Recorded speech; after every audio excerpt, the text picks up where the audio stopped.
lives, whether I'm the one moving their product or idea forward or creating it in you. There's not anyone in here who I couldn't say, and I did this to our PR lady in the back. I said, what do you do? She said, well, I do PR. I said, that's nice, I love it. Seriously? I know her. I said, let me tell you your pitch, baby. Here's what you do. You're a social media expert. You are the leading authority when it comes to how to make your business explode through social media. Do you want to meet that person?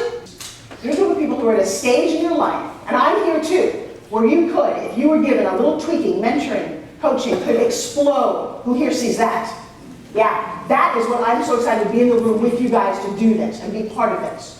One of my favorite stories. Guy is walking in the forest, and he sees arrows on trees right in the center of the bullseye. Every single one of them, arrow in the center of the bullseye. He's like, oh my gosh, I have found the greatest archer in the world. Tree after tree after tree.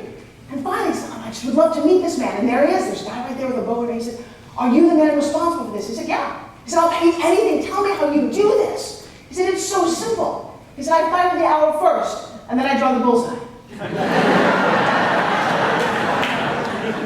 Almost every week, I'd craft a pitch, either for myself or somebody else. And that was the whole beginning of how this all started. I love the magic of the pitch.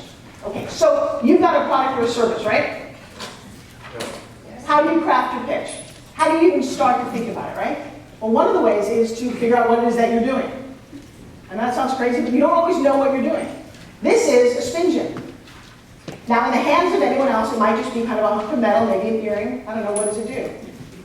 When I first started, I had somebody approach me and say, well, you know, Forbes, it works because of gyrotonic resistance, the way it interacts with your mind. I'm like, really? Who cares? But you've heard pitches like that. Sir, come here for a second. Come here, who are you? No way. Now, I need help getting down the stairs. No? You have a bad back, and I won't. Would you like to help me, sir? That's a good. You should. Thank you. Now I'm going to make you sweat. You know that. Now, come on here for a second, because here's what I concluded. So I was lucky enough to get this. Not lucky enough. I said, you know what I was going to tell you? Do you want to hear the truth? Here you go. And just simply count backwards: 10, 9, 8, 7. Keep going. 6, 5. A little faster. 4, 3, 2, 1. Straighten your arms for me.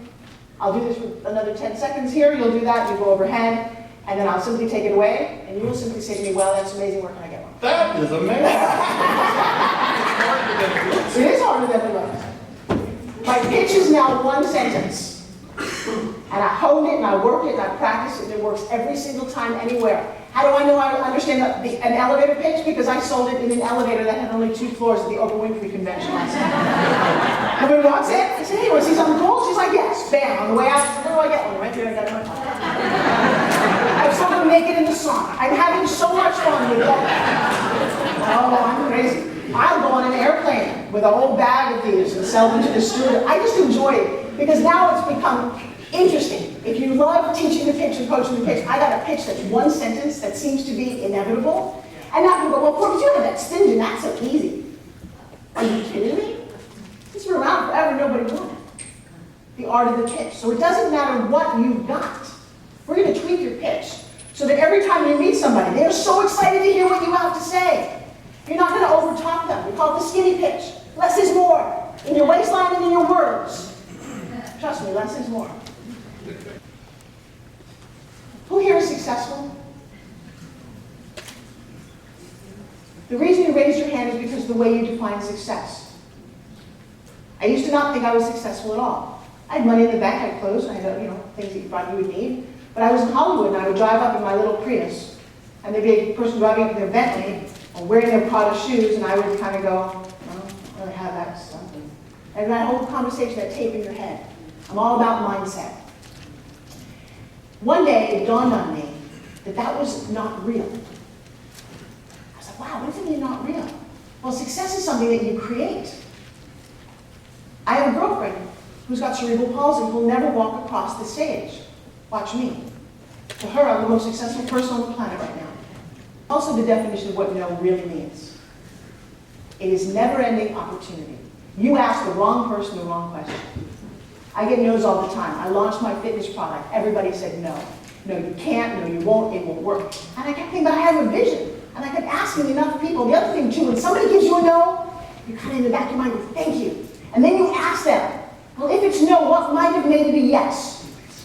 Oh, people get all confused by that. Wait a second. You said no, but if I got a yes from you, what would it look like? They're like, oh, well, if you just tweak that, we might have accepted it. No, I'll go tweak that. It's really funny. It's amazing